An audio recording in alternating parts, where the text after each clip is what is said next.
Recording in progress. Make your revision optimized to make it easier for all of you to pass this exam.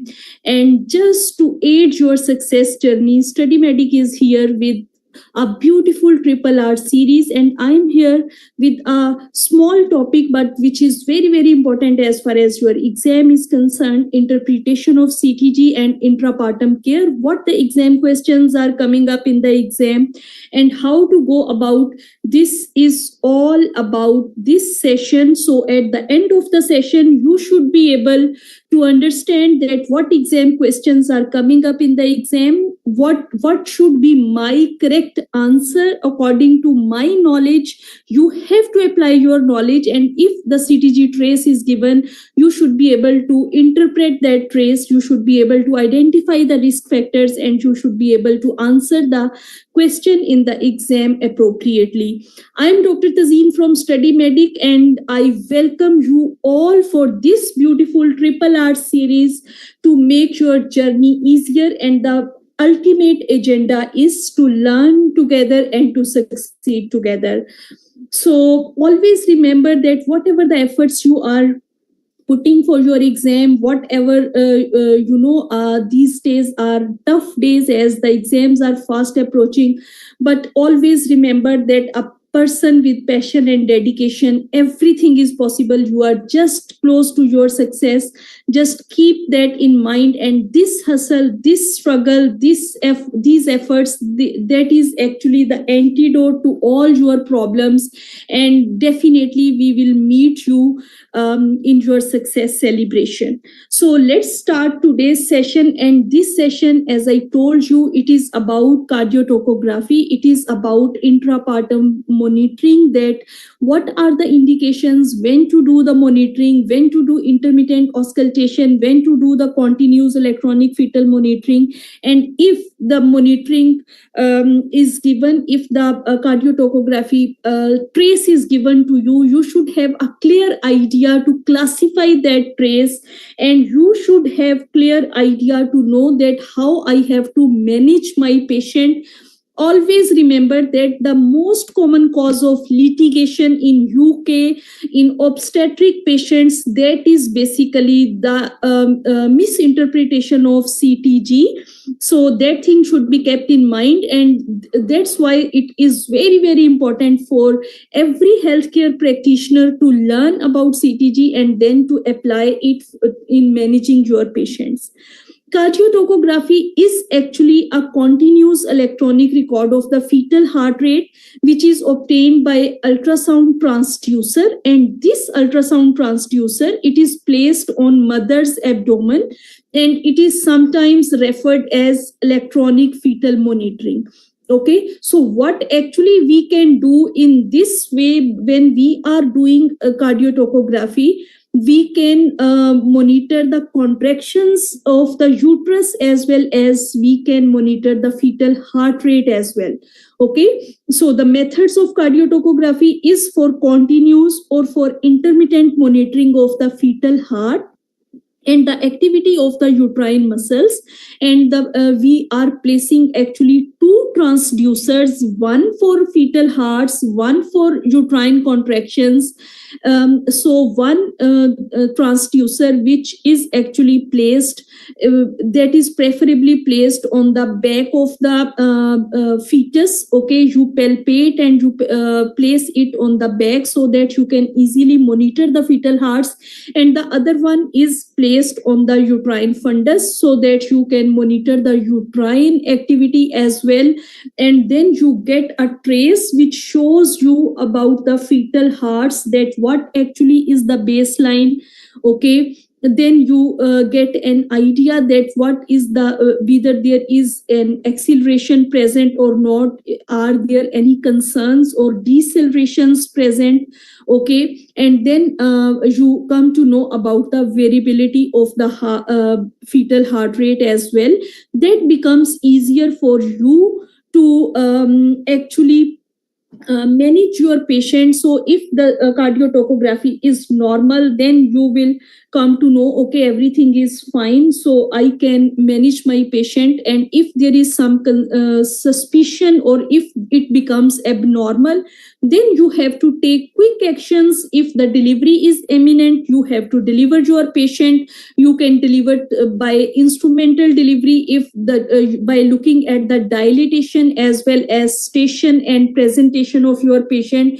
And if the delivery is not imminent, it is early stage of labor, and this cardiotocography is showing you the concerns, then you are at a safer side that you can take actions to save the life of the baby. So this cardiotocography, it is very, very important in daily clinical practice. On daily basis, you are interpreting these CTGs.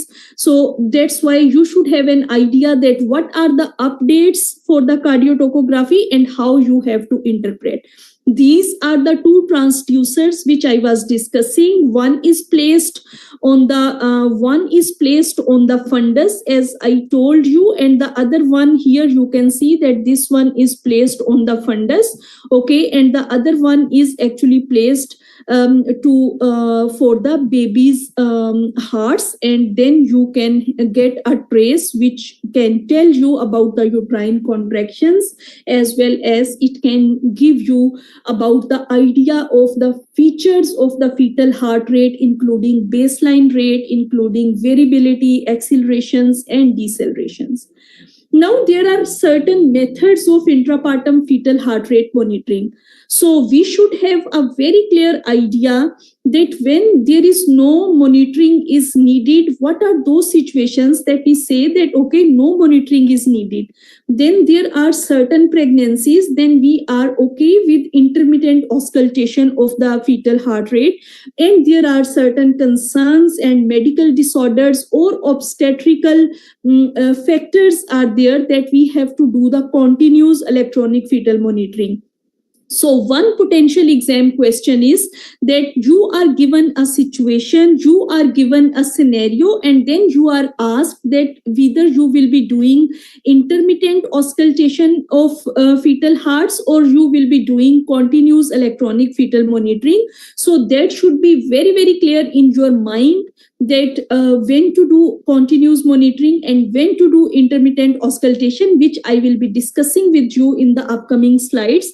But there are certain situations when no fetal monitoring is needed. So what are those situations when fetal monitoring is not needed? That is basically when there is lethal abnormality which can be there.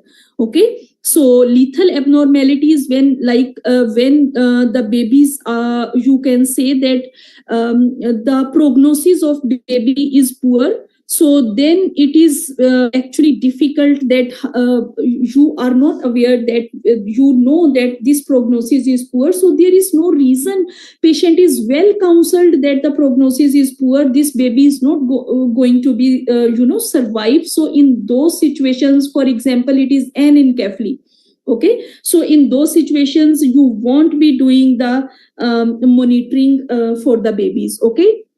Strategy of no fetal monitoring, it can be recommended in cases if pregnancy is complicated by lethal fetal abnormality.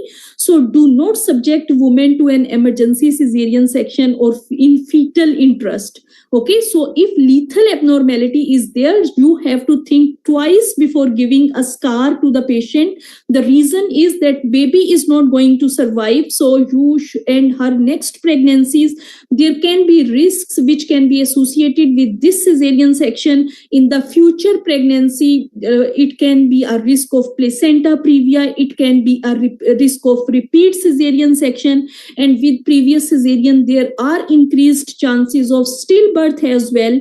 So these things you have to keep in mind, that if lethal abnormality is there, you are not going to do the fetal monitoring and intrapartum fetal heart rate monitoring. It should not be done in those situations. So one exam question can come that they are giving you lethal abnormalities in such a situation that they have given you anencephaly, okay, and they are saying that, okay, what would be your method of monitoring the fetal hearts? So be careful that if such abnormality is there, then it is not needed. If a palliative approach is being taken, fetal heart rate monitoring may not be used in the event of pre-viability or peri-viability. Like this is that age of viability is 24 weeks. Okay, but you are doing just to save the life of mother. Your patient is in labor, or she is in preterm labor. She is 20 weeks. She is 18 weeks.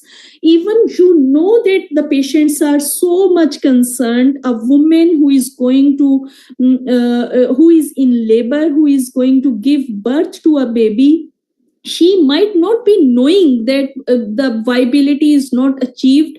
She has so much feelings which are there with the baby, but you have to counsel your patient. You have to give appropriate information to your patient, and fetal heart rate monitoring won't be done in such situations when it is a pre-viability gestational age. Okay, so if there are any questions which you have in your mind, you can use the chat box as well, and then you will in your comment box on the YouTube, you can put your questions and I will take the questions from there. Okay, then the second thing which comes in your mind is intermittent auscultation. Okay, second exam question, potential exam question which can come in exam is that what are the situations when you will do the intermittent auscultation. Okay, always remember that intermittent auscultation is when it is a low risk pregnancy. What is meant by low risk pregnancy? Everything is fine. Okay, the baby is in cephalic presentation. Amount of liquor is good around the baby. The amount of liquor amniotic fluid index is normal. There are no medical concerns associated with pregnancy, like she is not having any medical problem in the form of gestational diabetes, hypertension, pre-eclampsia. Everything is fine, and this is a term pregnancy and it is a singleton pregnancy. Okay, so when the pregnancy is low risk, a healthy woman, uncomplicated singleton pregnancy at 37 weeks of gestation or more than 37 weeks of gestation, then this is a low risk pregnancy, and in that situation you can do the intermittent auscultation of labor. Okay, another potential exam question which is coming up in the exam is that what is the interval at which you have to do the fetal heart rate monitoring. So this potential exam question is that during the first stage of labor, you will monitor the intermittent auscultation. You will do the intermittent auscultation every 15 minutes and at the end of a contraction. Okay, so don't do the auscultation when the patient is also having contraction. Okay, definitely that at times early decelerations are also there which are associated with contractions. So ideally the auscultation, it should be done after contraction, and then it comes that what would be my method of intermittent auscultation when the patient is in second stage of labor. That would be 5 minutes. These are also your exam questions. The timing that every 15 minutes in the first stage of labor and every 5 minutes in the second stage of labor. Now if you are doing intermittent auscultation, okay, any concern arises that there are decelerations or the baseline rate, fetal heart rate is dropping, okay, or the baseline is increasing, mother is having fever, she is having pyrexia, she is on epidural analgesia, you have started oxytocin. These are the indications when you have to convert from intermittent auscultation to continuous CTG monitoring. Always remember your potential exam questions. If the patient is on augmentation with oxytocin, continuous electronic fetal monitoring is done. If it is a non-cephalic presentation, a breech is in labor, intermittent auscultation is done. Okay. Meconium stained liquor, if it is there, you have to monitor. If the CTG stays normal, you can go for intermittent auscultation. Otherwise, you should do continuous electronic fetal monitoring. If it is a preterm baby, if it is small for gestational age baby, All these are the things, these are the risk factors for the baby. So continuous electronic fetal monitoring should be done. Preeclampsia, patient is having preeclampsia, patient is having gestational diabetes mellitus, okay. She is having meconium stained liquor, she is having blood mixed liquor, or you are suspecting abruption. If it is not major abruption and you are going for vaginal delivery, okay, fetal hearts are okay. If it is pyrexia in the mother, okay, epidural analgesia, non-cephalic presentation. What I meant by non-cephalic presentation, breech presentation, which you are giving a trial, okay, and patient's request is above all, if even the patient is low risk primigravida, she is not having any problem, but the patient wants that her continuous electronic fetal monitoring should be done, then you should go for continuous electronic fetal monitoring. So all these are the indications when you have to go for continuous electronic fetal monitoring. One, cardiotocography is done at the admission, that when you are admitting the patient, you will do the risk stratification and you will do the CTG or the cardiotocography. This baseline test will help you while the patient is being admitted, while you are monitoring your patient. So this will help as a baseline test of the fetal response to the uterine contractions. And after that, while you are monitoring your patient, you can correlate it with the previous CTG to get an idea that how actually the labor progress is going on.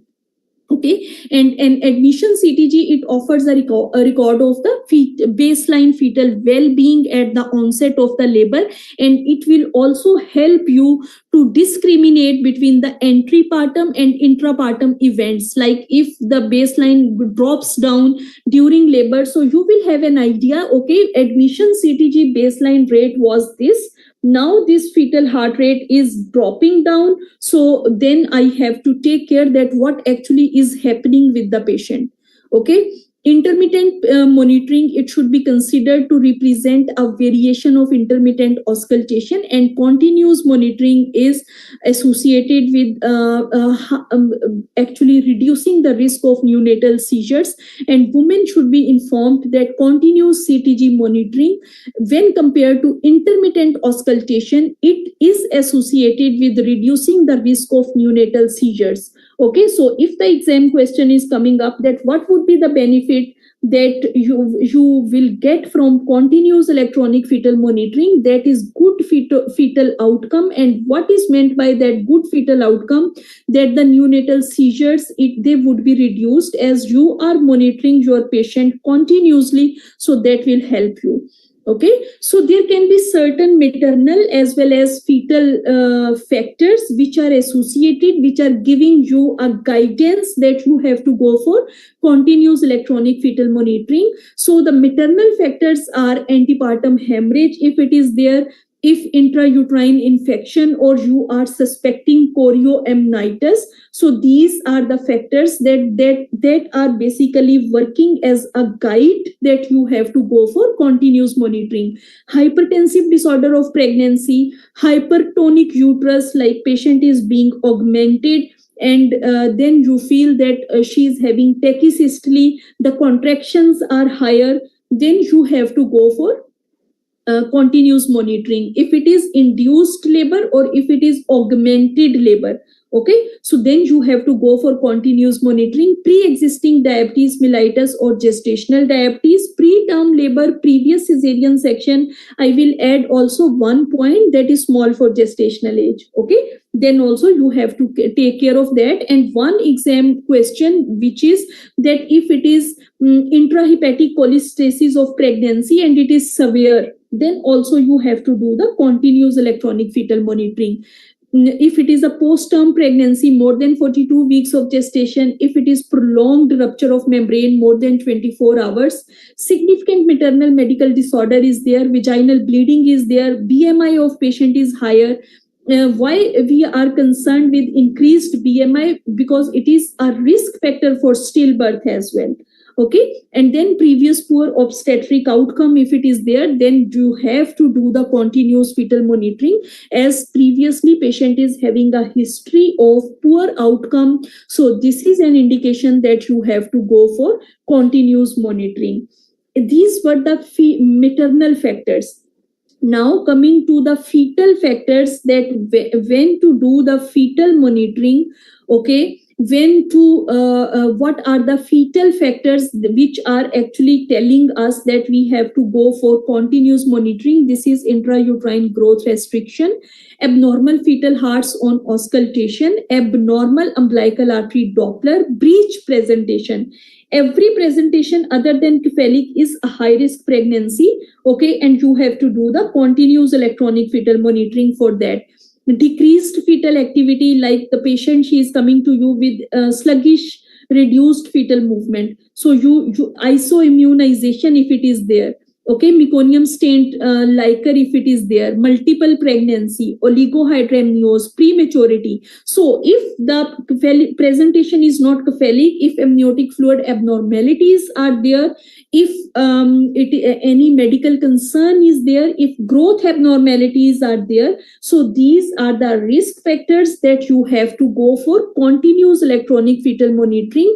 This is your potential exam question which you have to keep in mind. Okay, if meconium stained liquor, if you are monitoring a patient for labor and now she is having intrapartum bleeding, so you might be suspecting that this can be placental abruption. Okay, this can be, you have to see that what actually is the factor that she is having bleeding. So you have to monitor her continuously. If you are augmenting labor, in exam question they tell you that you are doing the augmentation with syntocinon, with oxytocin, that is an indication of continuous electronic fetal monitoring. If it is a poor progress of labor, okay, mother is having pyrexia, as we already discussed, that when the temperature is 38 degrees Celsius on one occasion, or it is more than 37.5 on two occasions, that is an indication that these are the indications that you have to do the continuous electronic fetal monitoring.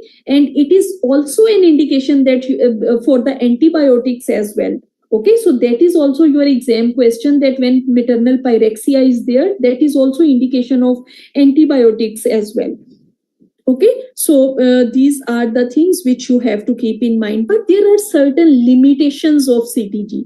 So what are those limitations of CTG? Even if your two colleagues are, interpreting the CTG, their recommendation can be different. This inter-observer and intra-observer disagreement is there.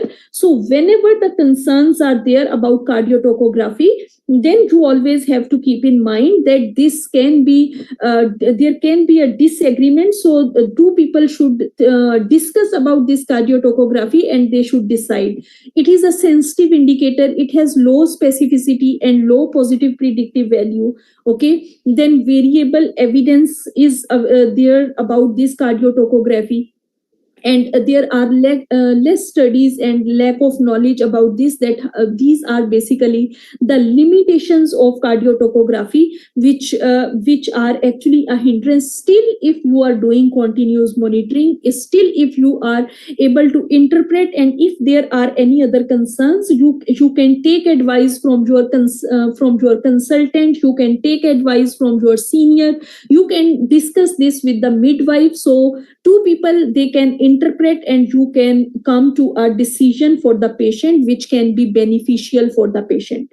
Okay, now there are certain parameters in the cardiotocography which you have to remember. Initially we were talking about that it is normal CTG, suspicious CTG, okay, and then it was divided like that. But now they were the non-reassuring factors, reassuring factors.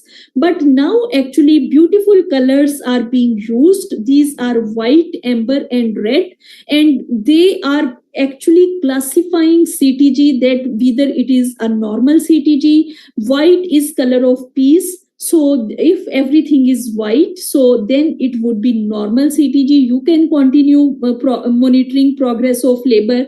Okay, if it is amber color, so yellow is basically it is coming up in that tinge. So what actually it will tell you that there are certain concerns which are evolving, certain concerns are there, so you should be very careful about that. And when it is red CTG, it means now it is a red alert. Okay, so you have to take the actions. If you can deliver the patient through instrumental vaginal delivery or spontaneous vaginal delivery, whatever is the situation, you have to deliver your patient. Red alert means that this is abnormal. Okay, so these are basically, it is classified into various factors. Now there are certain parameters which we are actually getting from the cardiotocography. What are those parameters? These are contractions. Okay, so contractions, if they are less than 5 in 10 minutes, they are white. White means normal. Okay, if they are amber, then 5 or more contractions would be there in 10 minutes. Okay, 5 or more contractions would be there in 10 minutes. Then you will say that this is hypertonus. Okay, then you will say that this is hypertonus. Then the second thing which comes about, so for the contractions, you have to remember the number 5. Less than 5 is white, 5 or more in 10 minutes, they are amber. Okay. About the accelerations, acceleration is a rise in the fetal heart rate from the baseline. Okay, and its presence indicates that it is a healthy baby. Okay, so acceleration basically is indicating that this is a healthy baby and the progress of labor, it is going well. However, if the variability is good but acceleration is not there, it is not indicating that this is an abnormal CTG, but presence of acceleration is actually a thing which is telling you that this is a normal or white CTG. Then there comes a concern that what is actually heart rate. Okay, so this can be your exam question, that what is the normal heart rate, what falls in amber zone, what falls in red zone. So all these things you have to remember, that 110 to 160 beats per minute is white zone, it is a peaceful zone, it is a normal zone. Okay, 100 to 109, or if there is initial baseline which you have done the cardiotocography at the earlier level, and now the baseline has increased more than 20 beats per minute, so then you will say that some concern is there, that why the baseline has gone so up, so that can be an amber zone. Okay, when the fetal heart is less than 100 or it is more than 160, that is a red zone. Okay, that is a red zone. Then we talk about baseline variability. Normal peaceful variability is white, which is 5 to 25. If it is less than 5 for 30 to 50 minutes, okay, or it is more than 25 for 10 minutes, that is in the amber zone. Okay, less than 5. Now you have to remember here these timings. Okay, what actually is this timing? That if it is less than 5 for 30 to 50 minutes, okay, and it is more than 25 for 10 minutes, then you will say that okay, this is amber zone. Now again, if it is less than 5 but it is for such a long period that it is not coming to back to normal even after 50 minutes, that is a red zone. Okay, that is a red zone which you have to keep in mind. And if the variability is higher, it is more than 25 and it is so prolonged that it is more than 10 minutes, or it is just a zigzag pattern like sinusoidal activity, that is also abnormal. Okay, that is also red. Okay, so this variability 5 to 25 is normal. One thing you have to remember. Okay, then the other thing which you have to remember is that if it is less than 5 for 30 to 50 minutes, that is suspicious or that is amber. If it is more than 25 for 10 minutes, that is also amber. But if it is less than 5 and it is for such a long period that even after 50 minutes it is not coming back to the baseline, this is abnormal. normal, and if it is 20 more than 25, and even after 10 minutes it is not coming back to the normal, this is abnormal. Your quick actions are needed, your urgent actions are needed. And even if it is sinusoidal, which is your exam question, your potential exam questions, then also you can say that okay, this is red.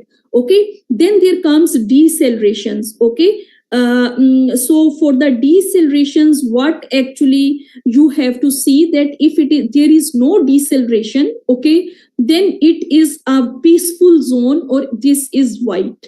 Okay, if the repetitive variable decelerations are there but they are less than 30 minutes, then you will say that this is amber zone.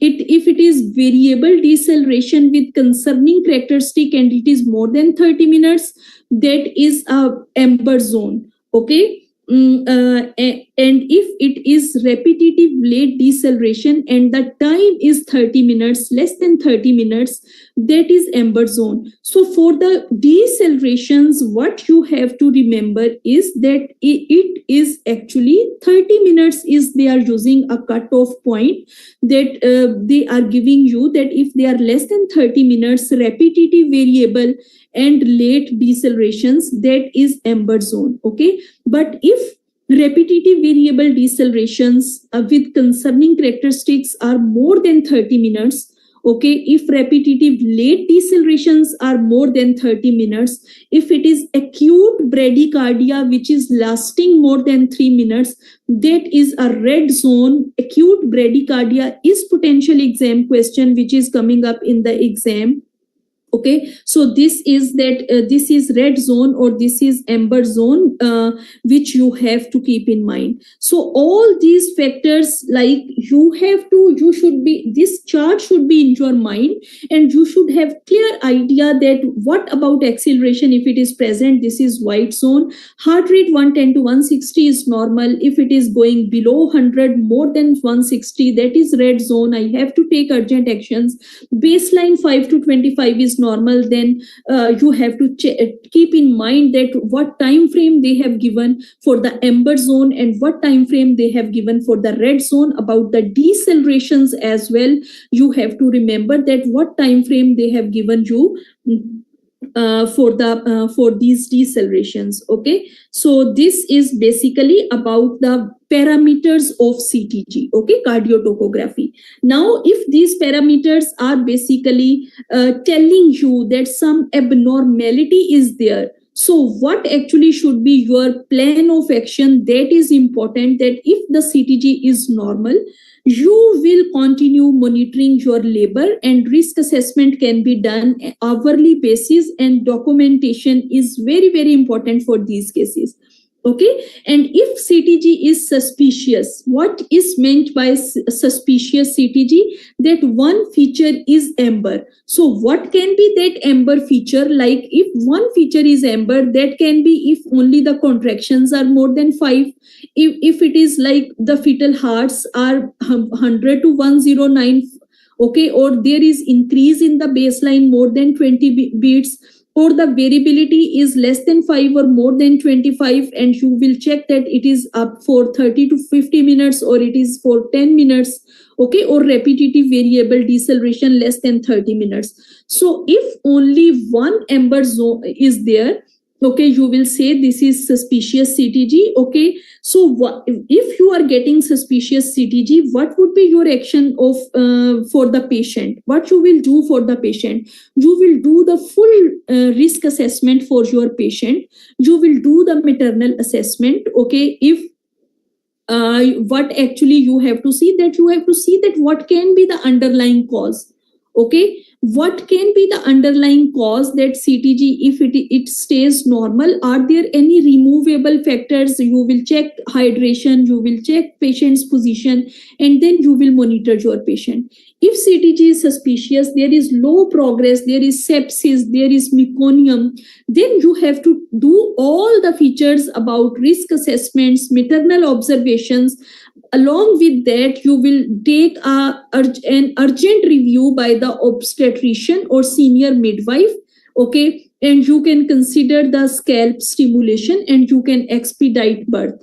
Okay, when there are two amber features or there is only one red feature, that means that this CTG is abnormal, this CTG is pathological. So you will do urgent review. You will exclude acute events, like you will do the vaginal examination if there is any cord prolapse, if there is bleeding or patient is having abruption or what actually is the problem. You will take all the conservative measures like hydration, IV hydration, left lateral position, and if it is still pathological, you will consider birth of the patient. Baby, okay, and if it is acute bradycardia, again urgent consultant review. Okay, acute event, you have to do all the conservative measures, but you have to prepare your patient for the urgent birth, which is very, very important for your patient.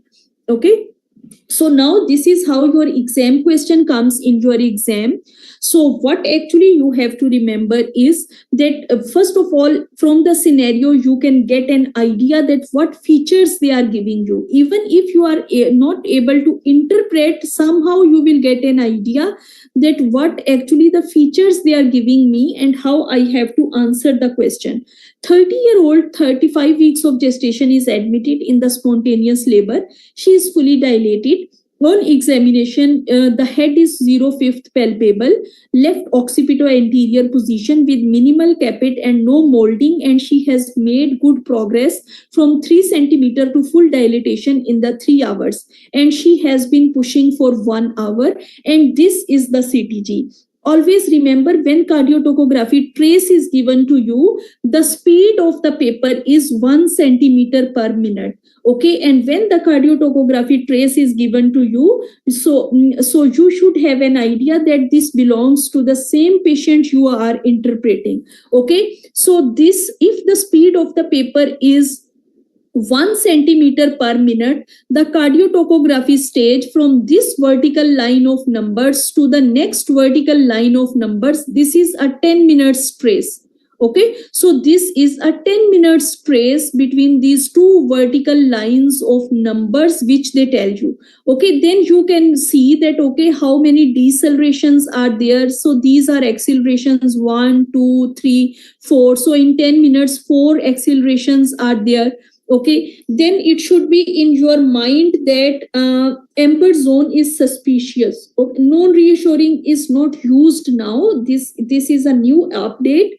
Okay, someone has asked in the comment box that if amber zone is suspicious or non-reassuring. Okay, this is suspicious if one is there. Okay, so now you will see that, okay, between these two vertical lines of numbers, this is a 10 minutes CTG trace. I have to see what actually is the variability. I have to see how many accelerations are there. I have to see how many decelerations are there. Okay, so a beautiful mnemonic is used to interpret the CTG, and this is Dr. C Prevo. Okay, so this mnemonic is used, and if you keep this in mind, then it will become easier for you to interpret the CTG. What is meant by doctor? That determine the risk. So when I talk to you about this CTG, what risk factor is there? That this is a preterm labor. She is at 35 weeks of gestation.